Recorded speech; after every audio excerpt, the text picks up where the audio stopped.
परमेश्वर के कहे अनुसार जब व्यक्ति चलता है तो वो व्यक्ति दुख से, बीमारियों से, समस्याओं से आजाद हो जाया करता है। अगर आज आप चाहते हैं कि परमेश्वर आपको आजाद करे, कितने लोग चाहते हैं?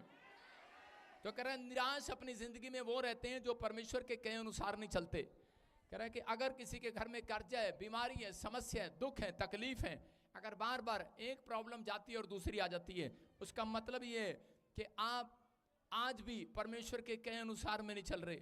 अगर आप परमेश्वर के कहे अनुसार चलते हैं तो आपके घर में शांति के दूत पहुंचाए जाएंगे। चर्च, अगर आज आप चाहते हैं कि पवित्र आत्मा आपकी जिंदगियों में काम करे, परमेश्वर बहुत सारी आशीषें उन लोगों के ऊपर रिलीज करता है। आज बहुत सारे लोग ऊपर से आत्मिक होने का नाटक करते हैं लेकिन अंदर से वो शारीरिक हैं। मैं फिर कह रहा हूं कि परमेश्वर का आत्मा कहता है कि ये दिन ऐसे आएंगे कि अकाल पड़ जाएगा।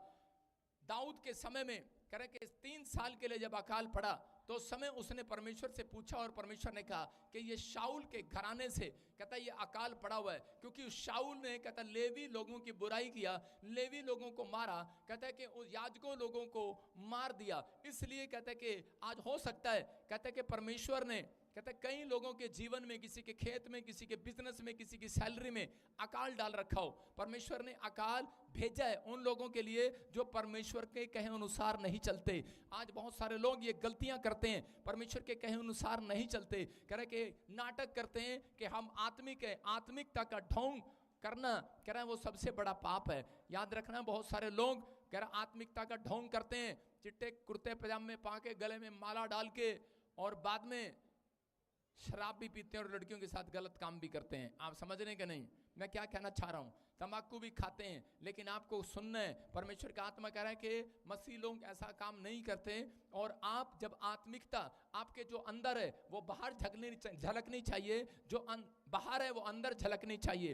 परमेश्वर ने बताया दाऊद को कि शाऊल के घराने पर कहता है ये प्रॉब्लम कहता है इसलिए आई क्योंकि उसने कह रहे कि लेवी लोगों का हक मार लिया, जमीन मार ली, उनका पैसा मार लिया, उन लोगों को मार दिया।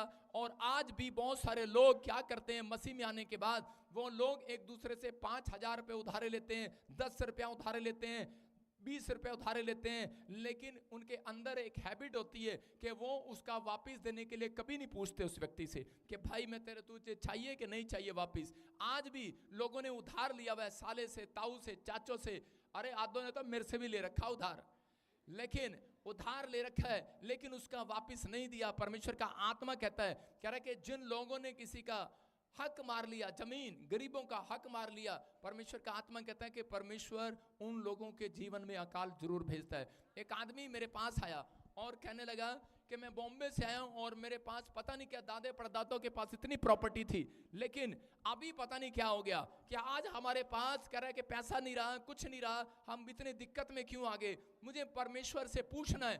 और मैं इसलिए वहां से भविष्यवक्ता के पास आया हूं। मैंने प्रार्थना किया तो पवित्र आत्मा ने मुझे बताया कि इस व्यक्ति ने कह रहा है कि इसके जो दादे ने कहता है कि लोगों का जमीन रख लिया, घर रख लिया, गरीब आदमियों से अंगूठा लगवाकर, ब्याज पर पैसा देकर उनका हक मार लिया। आज भी बहुत सारे लोग जो हक मार लेते हैं, कह रहा है उनकी लाइफ में प्रॉब्लम आती है। मैं उन लोगों को कह रहा हूं कि आज हो सकता है, कह रहा है कि आज किसी न किसी के घर में अकाल है या नहीं है।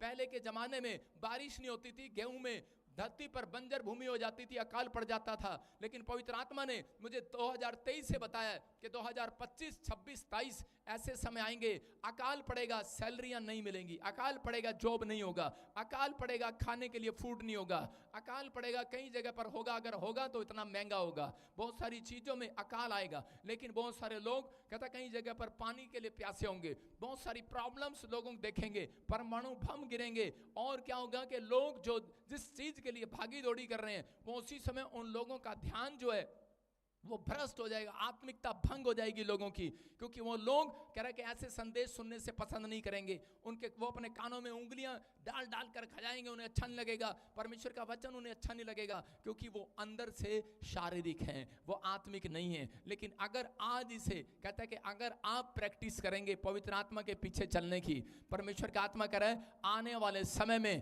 कहता है कि अकाल दूसरों के लिए होगा, आत्मिक लोगों के लिए नहीं होगा।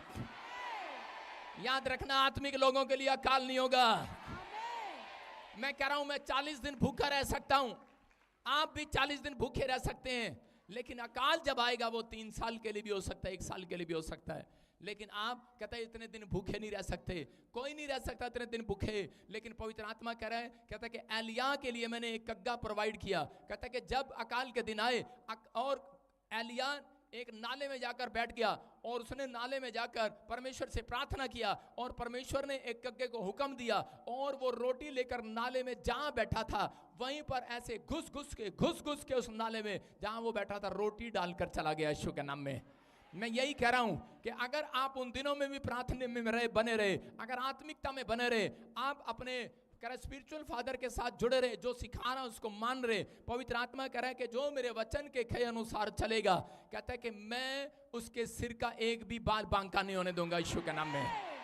ये कह रहा है कि लेकिन आपको अपने अंदर ये आत्मिकता को पैदा करना है, आपको आत्मिकता को पैदा करना है। कितने लोग तैयार हैं परमेश्वर के पीछे चलने के लिए?